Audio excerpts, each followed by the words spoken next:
Hi, if you're a woman over 35 and you've been feeling off recently, started noticing that your metabolism seems to not be kicking in, your weight is going up, your energy level is below the floor, your mood's all over the place, you're not alone.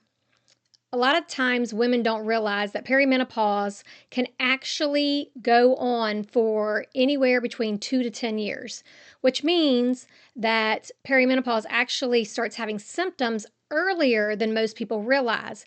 Unfortunately, as women, we tend to blow it off and say it's because we have all these things to do when really there's something going on in our body. And it doesn't help that many times in the past and present that doctors have blown this off and blown patients off with these complaints, telling us that it's in our head. But I'm here to tell you that it is absolutely not in your head, and there is things that we can do about it. Hi, I'm Alycia Kapiotis, nurse practitioner and founder of Ever Wellness Center. I help women and men make sense of why everything feels off after 35. In this video, I'm going to walk you through what I've learned after reviewing hundreds of hormone panels every month. We're going to look at some common hormone patterns, how these affect your life, and some practical tips that you can start doing today to get some relief. Through your 20s and even early 30s, your estrogen, progesterone, testosterone, and even your adrenal glands tend to stay very balanced. But as we get into our mid-30s, you will start having some very subtle shifts and declines that result in some symptoms that are so subtle you may not notice them at first. Testosterone tends to decline first, and that can result in things like lack of motivation, lack of desire, low libido, no energy, brain fog, loss of or inability to gain lean muscle mass. These are very subtle at first. That's why a lot of women tend to get diagnosed with depression in their mid to late 30s is really comes down to ends up being more of a low testosterone level. They tend to get misdiagnosed as depression because of the lack of energy, the lack of motivation, the lack of desire. So a lot of healthcare providers will equivalent that to depression. So that is one of the reasons that happens. It's very unfortunate, but it does. But these are very, very subtle. The next thing that tends to happen is progesterone will start to decline. That can result in you waking up between 2 and 4 a.m. and having a very difficult time getting back to sleep. It can also result in increase in anxiety levels. Again, that's where that depression anxiety diagnosis tends to come in, and the antidepressant medications tend to come in. Then lastly, your estrogen can start declining. And not only will it decline, but there's times that it will like swing the pendulum from one end to the other. It'll spike and then it'll go down into the dirt, and it'll spike and go. And this can cause you to feel like you're losing your mind. That causes a lot of mood swings. It can cause bloating. It causes weight gain, especially around the abdomen and waist area. Puffiness. It causes dry skin. There's 100 different things that it causes. I'm not going to go into in this video, but those are things that you can start expecting with the decrease in estrogen.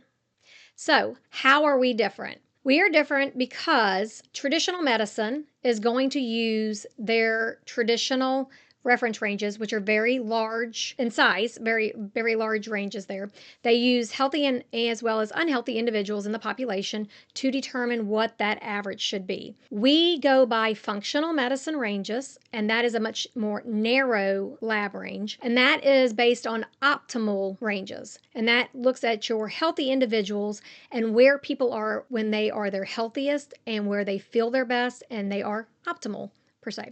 So that is one of the biggest differences between going and seeing a traditional medicine provider and seeing a functional medicine provider. At Ever Wellness Center, we're also going to look at your environment. We're going to look at your diet. We're going to look at your lifestyle. We're going to talk exercise, because all of those things are very big factors in how your system works and the complications that you have. So we're not going to stop at just handing you a prescription and wishing you the best of luck. It's going to be very strategically planned, and we are going to help you all the way through it.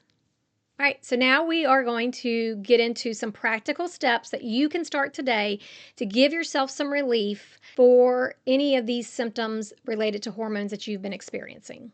So, number one is going to be let's stabilize your blood sugar. Yes, I know everybody hates to talk about it, but blood sugar has a huge effect on your hormones. And so by stabilizing it, you can give yourself lots of relief. You don't have to do a huge diet overhaul. Yes, do I want you to cut out as much refined sugar as possible? 100%. Do you have to do it overnight? No. But it is baby steps, and we do have to start working on those things. So let me give you one big trick for this particular step. The trick is protein first. At meals and snacks, reach for protein before you start reaching for carbs. Protein is much more complex. It's going to make you feel fuller quicker, and it's going to help stabilize that blood sugar and help you stay fuller longer. So you can add 1 to 2 eggs, a protein shake, or some Greek yogurt to breakfast, and that will give you a higher protein diet for breakfast, as an example.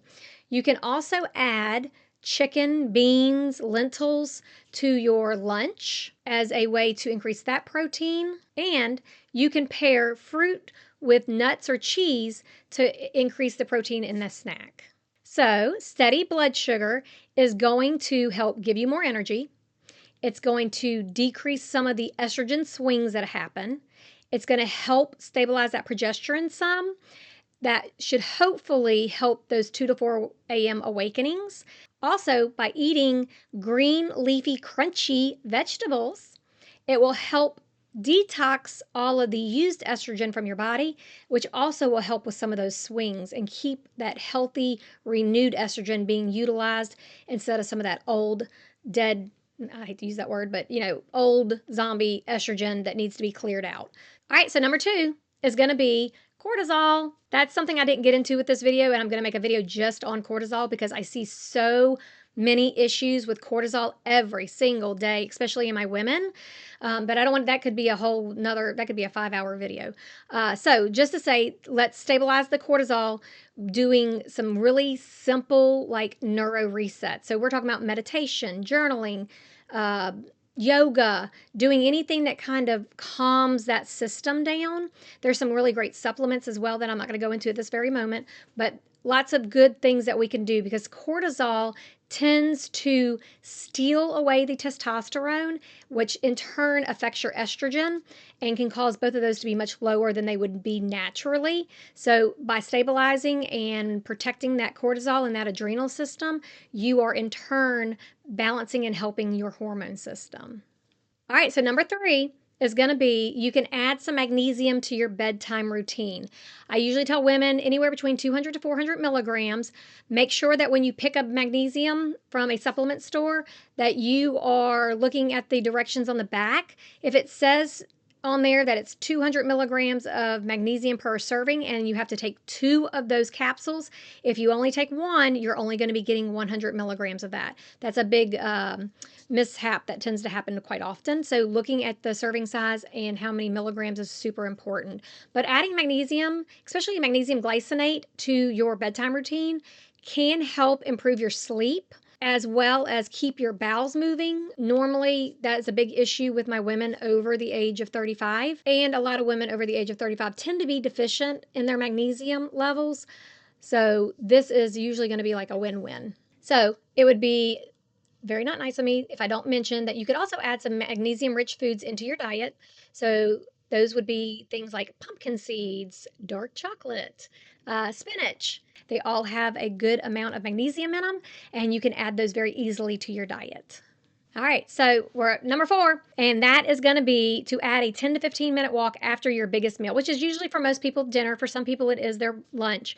But adding a 10 to 15-minute walk can help with your digestion, which in turn is going to help with your metabolism and thus your hormones. And also, it helps with your nervous system. It kind of helps resets that, gives that downtime. In today's society, we don't do a lot of powering down. We're always available. So those nice little walks, especially if you can get a little nature walk in, is really, really good for our systems. Number 5 is going to be the importance of sleep. You should be getting 7 to 9 hours of sleep every night. We always recommend dark, cool rooms. Going to bed around the same time every night and trying to wake up at the same time every day. This is going to help your cortisol levels. This is going to help your progesterone levels.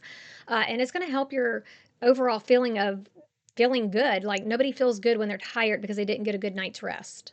Number 6 is going to be support your estrogen with minerals. So, a lot of women will crave salt because of a mineral deficiency that is very easily corrected. So, some things you can do with that is you can do a pinch of mineral salt to your water every day. You could also do something like an electrolyte packet into your drink. Element has a great one. Several other companies have a great one. I'm not sponsoring them specifically. I just know a lot of my girls tend to use them. I actually use a different company, so that's why I just want to say I don't not sponsoring anybody specifically. And then eating potassium-rich foods also will help with that. All right, so last one, number 7. That's going to be track your symptoms. I know this can be tedious for some people. You do not have to use an app. I do recommend using an app. There's so many free ones available. There's also lots of really great tech smart devices. I use an Oura Ring. A lot of my patients use Oura Rings, Apple Watches, any of those type of things. They have lots of little places on there for you to track symptoms, mood, sleep, things like that. All of that information, believe it or not, or data, is going to give us tons of insight of how your system is working. At Ever Wellness Center, your story is important to us. Everything we do is tailored to you specifically. If you're tired of not getting answers and struggling through your day, click the link in the description for a complimentary consult, and let's see how we can help you get to feeling like you again. Also, subscribe for more tips and tricks on navigating everything hormones.